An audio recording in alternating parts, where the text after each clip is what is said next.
Counting cards requires absolute focus. All sit at different tables, betting low, playing hand after hand, counting in your head how many high cards are left in the deck. When the count is high, you have a hot deck, and the odds are in your favor. Then you use a secret signal to call in the closer. The closer bets big, wins bigger, and the casino never suspects that it has been the victim of a morally acceptable screw job. One more night like this, and we'll be able to fix the church in style. Okay, Mel. I'll be at the casino by 10.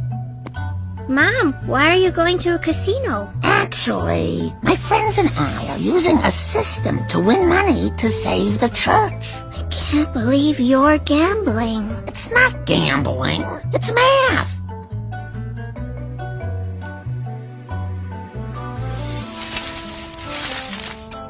Yeah.